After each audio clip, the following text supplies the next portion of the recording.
The forest was alive. Not with birdsong or breeze, but with tension, the kind that curled under the skin like a whisper before a storm. The kind that made even machines hesitate to scan deeper. It was old, untamed, and almost sacred in its wildness. The humans called it Sun Oval Ridge, and the aliens had more colorful names: the Silent Maw, the Last Green, and one name, spoken only in hushed tones, Verakash's grave, because the Verakash made this forest its home. It was a creature that lived in legend and in surveillance blur. No confirmed footage, only blurred movement, trampled groves, and the stories of those who barely made it back alive. 10 feet tall, eyes like burning ice, skin that shimmered between bark and obsidian. Hunters from across the stars had come to Earth to claim it, and all had failed. Until today. The trade center at Eridon City was abuzz with 1,000 tongues and 10,000 theories. Humans and aliens mingled beneath arched biodomes and polished towers, their voices rising like static. Market stalls overflowed with spices, weaponry, and live translations flickering in holographs. But every conversation circled back to a single phrase. He caught it. With his hands. Verea Thal stood apart from the noise. Her pale azure skin shimmered faintly beneath her uniform, her black hair tightly braided in Veari tradition. Her people were known for precision, strategy, and discipline, attributes she had perfected since youth. She was a high tactician for the Veari Dominion, stationed on Earth not for pleasure, but to monitor human development. She had considered the assignment tedious. Until now, a human, just a man, supposedly, had done what trained operatives, bioenhanced trackers, and sentient drones could not. He had brought the Verakash in alive. Verea didn't believe it. Not really. Not until she saw him with her own eyes. The holding compound on the city's eastern edge had been sealed off for hours, but as a Dominion officer, she had priority clearance. The guard, a bored, half-bird-like Adrim from the 6th skyward, gave a small squawk as he stepped aside, muttering something that sounded like, "Good luck." Inside, the temperature dropped. Lights dimmed. The hallway wound into a narrow corridor flanked with viewing ports. Verea moved quietly, footsteps sharp against metal. And then she saw it. The Verakash. It stood in a reinforced energy cage, thick columns humming with layered shielding tech. It was exactly as described. Tall as 2 men, hunched and coiled like a spring of death. Black-green armor plating layered its body, and its eyes, 2 pale discs glowing faintly, tracked her the moment she appeared. But it didn't snarl. It didn't thrash. It bowed its head slightly, not submissively, but as though it recognized her presence, and decided she wasn't worth the energy. Then came the man. He emerged from the other side of the cell, wearing simple, scuffed combat pants and a sleeveless dark tunic. A band of leather wrapped around one forearm, and his hair, messy, shoulder-length, dark, fell like shadows around his sharp-jawed face. Verea studied him.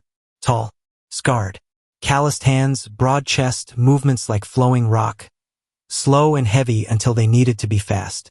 He approached the Verakash with a bucket in hand. She watched, barely breathing, as he crouched and slowly poured out a thick, protein-rich mash onto a reinforced metal tray. The creature didn't even hesitate. It moved toward the food and began to eat. No chains, no sedatives.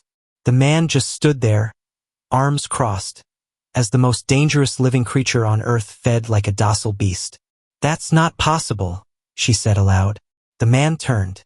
His eyes were a grayish-green, not bright, not dull, but aware. They took her in instantly, not with fear or curiosity, but the cool appraisal of someone used to being underestimated. "You're with the Dominion," he said, voice rough and low. "I am," she answered, stepping closer to the reinforced glass. "You're the human who caught it?" "Draven Miles," he said simply. "And yes." Verea narrowed her gaze. "How?" "By not trying to kill it." Her lips parted slightly. "You're joking." "Nope. You didn't use pheromone disruptors. No teleharpoons. Not even a stasis collar." "No." "Then explain." Draven looked back at the Verakash, who was now licking its claws contentedly. "It was wounded," he said. Not from battle, from being chased. It was tired, cornered, starving. So I let it come to me. That's suicide, she snapped. Almost, he said. But not quite. Viraya stared, arms folding across her chest. You expect anyone to believe that? I don't care if they do. Her gaze flicked to his hands. Large. Scarred. She noticed faint crescent-shaped marks. Claw scars. Likely from the very creature behind him. You fought it, she said. I earned its respect. The way he said it made her stomach twist. A strange feeling blooming low in her gut. Respect, not dominance. This man wasn't a hunter in the traditional sense. He was something older, more primal. She hated that it intrigued her. I don't trust humans, she said, voice clipped. Your kind postures. You act strong but shatter under pressure. Draven raised an eyebrow. That your way of saying thank you?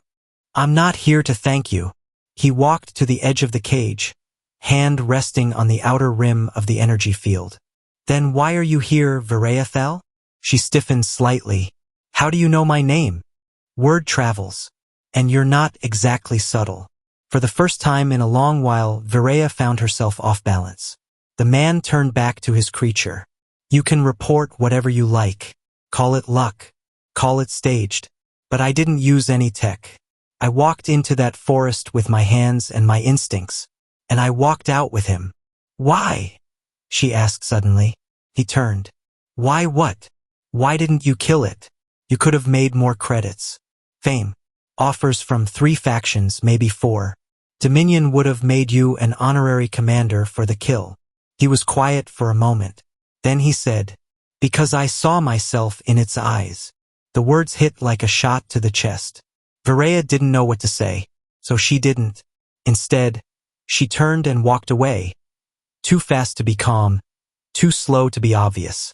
But she looked back once, and caught him watching her. That night, in her quarters overlooking the bioluminescent skyline of Eridon, Viraya stared at the stars through transparent glass. A cup of steaming blue leaf rested untouched beside her. Her personal tablet blinked with messages, combat reports, promotion briefs, new assignments. She ignored them all. All she could think about was him, Draven Miles, the human with ancient instincts and a beast in a cage.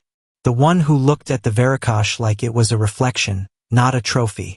Why did it bother her so much? She should be analyzing his techniques, drafting a report for the Dominion, filing it, and moving on. But instead, her fingers hovered above the console, opening a still frame of him feeding the beast. That calmness, that ease, the way he moved like he belonged next to something monstrous. Was that the reason she couldn't look away? Or was it the way he looked at her? She didn't know. But for the first time in her carefully structured, proudly detached life, Viraya found herself dreaming, not of battle tactics or starship schematics, but of calloused hands, soft words, and a man who walked with monsters, and made them bow. You said. The next morning brought a storm, thick clouds bruising the sky, casting Eridon in a deep, moody glow. Rain pattered against the glass of Viraya's transport pod as she descended toward the containment district once more, though she didn't entirely understand why. She told herself it was for a follow-up, for strategic observation, for the sake of protocol. But she didn't even believe her own excuses. Her fingers tapped rhythmically against the control pad as she approached the entry.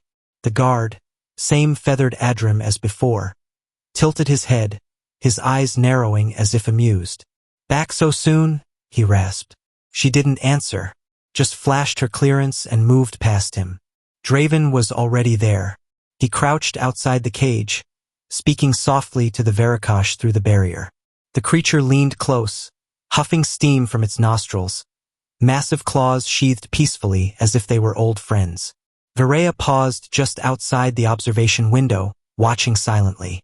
There was something different about Draven in moments like this, something unguarded, strangely gentle. His voice was too low to hear clearly, but the cadence was soothing, almost affectionate. It made her chest feel tight. You came back, he said without turning, sensing her presence before she even stepped into the room. I'm a Dominion tactician. I observe. Is that what you tell yourself? He asked, glancing over his shoulder with a smirk. She ignored the question. The creature, Verakash. It responds to you. That's not natural. There has to be an explanation. There is, he replied. I don't treat him like a thing. I treat him like a being. An animal doesn't understand respect. Draven stood slowly. You've clearly never been close enough to one to find out. She felt the words cut a little too close to the truth. Her mouth pressed into a thin line. I suppose next you'll say it understands loyalty, emotion, maybe even love. Her tone was biting, but underneath it lay curiosity she hadn't meant to show. Draven took a few steps toward her, not threatening, just steady, measured. His presence felt too real in this cold metal room, too warm against the sterile air. Maybe not love, he said, but connection? Trust? Yeah. I think that's real. I don't need a neuroprobe to see that. And you formed that trust with bare hands? She challenged. He grinned. And quiet eyes. She didn't like how her pulse quickened at the way he said it. She turned slightly, focusing on the readings flickering across the wall display. You're not what I expected. You expected a grunting caveman? I expected arrogance, bravado, a media-chasing fool. And you got? She hesitated. Someone different. That grin didn't fade, but something gentler stirred behind his gaze. Funny. You're not what I expected either. Her eyes narrowed. I thought Dominion officers were just icy and untouchable. Perfect. All edge and no softness. Is that how we seem to outsiders? Maybe not to everyone, he said. But to me? Yeah. A long silence stretched between them. The low hum of the containment field buzzed softly, but neither looked away. Finally, Varaya sighed and walked closer, stopping at the edge of the glass where the Verakash still lingered behind. You have a name for him? She asked quietly. Roth, Draven said, means soul of the storm in Old Terran dialect. That's not an official language. I made it up. She blinked. Then, a laugh escaped her. Small, unexpected, but real. Draven looked at her with a flicker of surprise. Didn't think you could laugh. I usually don't. Well, damn. I'll remember this moment. That caught her off guard again. There was something disarming about the way he spoke. His directness, free from posturing or hidden meaning. Like he wasn't trying to be charming, yet couldn't help it. She glanced away, smoothing a non-existent crease in her uniform. You named him Roth. That means you're keeping him. If he wants to stay. He's a living weapon. No, he's a survivor. Varaya stared at him, unsure of what to make of that answer. It clashed with everything she'd been taught, control, containment, protocol. And yet, it felt more right than any Dominion report she'd ever read. You're not a soldier, she said suddenly. Not anymore, he replied. Why not? He didn't answer at first. The silence spoke volumes. War took more from me than it gave, he said finally. I left when I realized I liked saving things more than destroying them. That struck something in her. Viraya's own history with war was one of precision. Calculated strikes, tactical brilliance, but also detachment. She'd never saved anything. She'd won, yes, but never healed. There was a difference. You're very human, she said after a long pause. He raised an eyebrow. Is that a compliment? I haven't decided yet. He chuckled, then leaned casually against the frame. So what's next? You going to write a report saying I'm unhinged but not dangerous? Something like that. You gonna come back tomorrow? She hesitated. Maybe. Draven's smile deepened. That a professional maybe, or a personal one? I'm still deciding, she said, but there was a trace of warmth in her voice now, a flicker of invitation. Roth let out a low huff behind them, curling into a resting position as if bored of their dance. But the dance had only just begun. As she walked away, Varaya didn't notice how her steps were lighter. Nor did she realize Draven watched her until she was out of sight. His expression unreadable, but undeniably interested. Later that night, Varaya stood before her mirror, still in uniform, hair slightly loosened from the day's rain. The city outside glittered in streaks of gold and violet, but her mind wasn't on the skyline. It was on him. She touched her reflection absently, then shook her head. This is foolish, she told herself. Dominion officers didn't dwell on alien hunters. And yet, she called up a file on her datapad. Not a report. Not a mission log. Draven Miles, former soldier, combat survivalist, unaffiliated with any known faction, last registered employment. Independent tracker. There was a note on his record. Something most people missed. Survivor of the Harkin Outpost massacre. Rescued 24 injured civilians while injured himself. Declined all military honors. Why would he refuse recognition? And then she remembered his words. War took more from me than it gave. Varaya sat down, suddenly exhausted. She didn't just want to know more about him. She wanted him, not just for his strength, not for his survival stories, but for the man who knelt beside a monster and earned its trust. Because if he could do that, maybe he could reach the parts of her no one else had even tried to touch. And for the first time in her life, she wanted to be touched. You said, the days that followed blurred into a strange, exhilarating rhythm.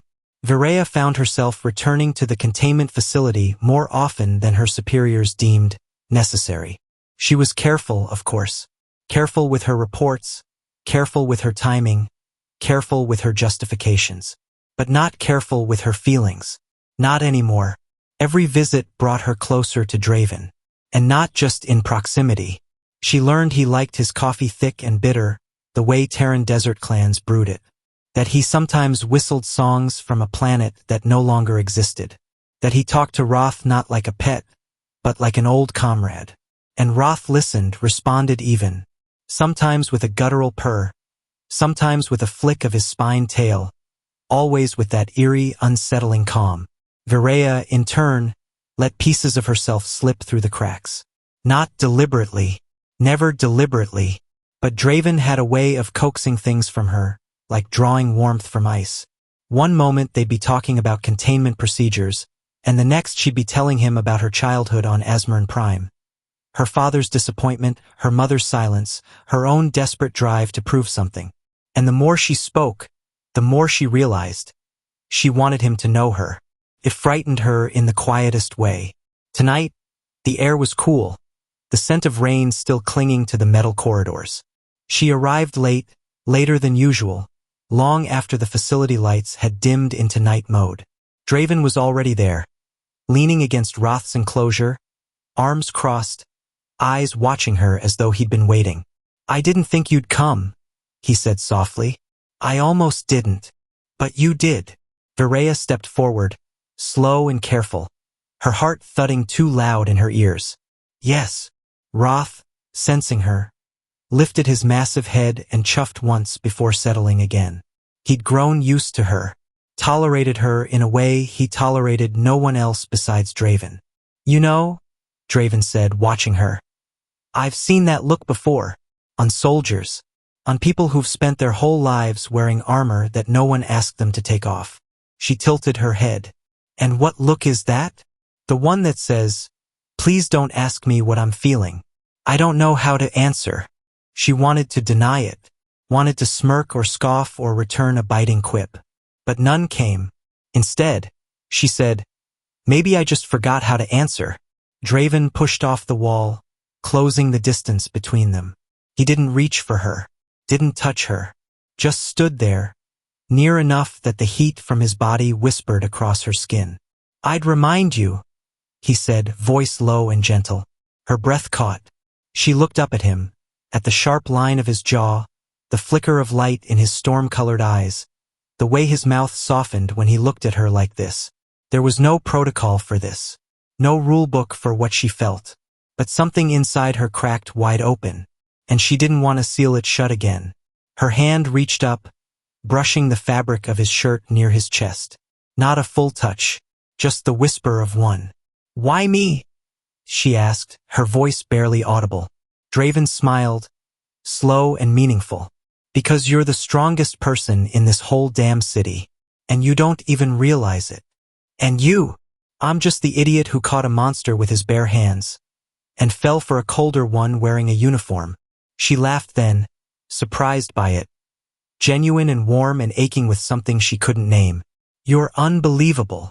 You're beautiful. The words hit harder than she expected. She blinked, eyes stinging. No one had said that to her without agenda. Without expectation. You don't know what you're asking for, she said softly. I'm not asking for anything, Draven murmured. I'm offering. Viraya leaned forward. And when her lips met his, it wasn't explosive. It wasn't hurried or wild or desperate. It was soft. So profoundly, exquisitely soft that it made her knees weak and her eyes flutter shut. His hand found her waist, not possessive, just there. Supporting. Real. She melted into him, and for a moment the world stopped. No dominion. No war. No protocol. Just two people finally seen, finally understood. When they pulled apart, her fingers lingered against his cheek. I should have arrested you the day I met you, he chuckled. Would have made things more interesting. Don't tempt me. She looked past him at Roth, now sleeping peacefully in the containment field. Even the beast seemed content. Draven followed her gaze. You know, we could leave. Where? Anywhere. Doesn't matter. I've got credits. Skills. And you? You've got fire. I've got obligations. He didn't argue. Just nodded. Understanding threaded through every line of his face. But maybe, she continued, I could take a break. A break. An extended mission, she said, eyes twinkling now. Off record. For personal study. Draven grinned wide. That's the most Dominion-sounding way of saying run away with me I've ever heard. She smirked. Did it work? He reached for her hand, fingers intertwining with hers. Absolutely. They stood like that for a long time, bodies close, hearts synced in a rhythm neither had known they'd needed. The stars above Eridon blinked silently. The world went on. But for them, just for tonight, it paused. And in that stillness, something new was born. Not just attraction, not just respect, but the beginnings of something fiercely, wonderfully, terrifyingly real. 3 weeks later, the stars over the Duran Waste stretched unbroken for miles, glittering in the vastness like ancient fireflies scattered across velvet. There were no sirens here, no monitors, no cold metal walls or artificial air. Just wind, earth, and silence so complete it felt sacred. Draven sat by the fire he built with his hands, the old way, like his grandfather once showed him. Real kindling, real friction, no tech. Viraya sat across from him, boots scuffed and dust on her uniform, which she now wore only out of habit, not duty. They weren't fugitives. Not exactly. More like participants in a prolonged field survey, as Viraya had carefully phrased it in the falsified logs she'd uploaded before their disappearance. A live study of native and non-native predator behaviors in ungoverned zones. She even added a footnote about stress recovery protocols. No one questioned her. No one ever did. Roth, the massive beast who had started it all, lay curled behind them, his breathing slow, his body rising and falling like the bellows of a great furnace. He'd adapted quickly to his new freedom. Still loyal, still alert, but no longer caged. Neither was she. Viraya sipped from a steaming metal cup. The herbal blend Draven had made from local flora was bitter and strange, but she drank it anyway. Her eyes wandered toward him, softened by the glow of firelight. He had a faint cut on his cheek from scaling the cliff face earlier. A foolish, unnecessary risk just to retrieve a fruit she mentioned missing once. He'd grinned the whole time like it was nothing. Now that grin returned as he looked up and caught her watching. I know that look, he said, stretching his legs toward the warmth. That's the same one you gave me when I broke Roth out. She snorted. That was disbelief and irritation. And now, irritation and disbelief, but also something worse. Worse. Affection. He laughed, full and easy, like it came from somewhere deep. Viraya didn't smile often, not without meaning to, But right now it happened involuntarily, like a crack forming in a glacier. You miss it sometimes, don't you? He asked. The structure, the missions, the order. She nodded. I miss being the best at something, having purpose, authority. You still have all of that, he said, tilting his head. Only difference is now, you don't need anyone's permission to use it. She considered that, and the silence between them turned thoughtful. Out here, she wasn't Commander Viraya. She was just Viraya. And strangely, it was enough. Roth gave a low huff and rose, ambling off into the dark to patrol. It had become a routine. He would circle their makeshift perimeter and return before sunrise, the ever-watchful guardian no one dared challenge. Draven leaned over, brushing a lock of wind-tossed hair from her cheek. I used to think the galaxy was divided between predators and prey, he said softly. But now I think it's just full of people trying to survive. Some do it with claws, some with words, some with love. Viraya reached out, tracing the edge of his jaw with her fingertips. And what about you? I used to survive. Now I'm living. Their kiss this time was slower, deeper, not desperate or searching, but grounded. It tasted like firelight and cold wind, like quiet nights and unspoken promises. When they pulled apart, he rested his forehead against hers. Do you regret it? Any of it? No, she whispered. Because for the first time I didn't follow orders. I followed you, and that made all the difference. The wind picked up, rustling dry grass in low murmurs. Draven stood and offered his hand. She took it without hesitation.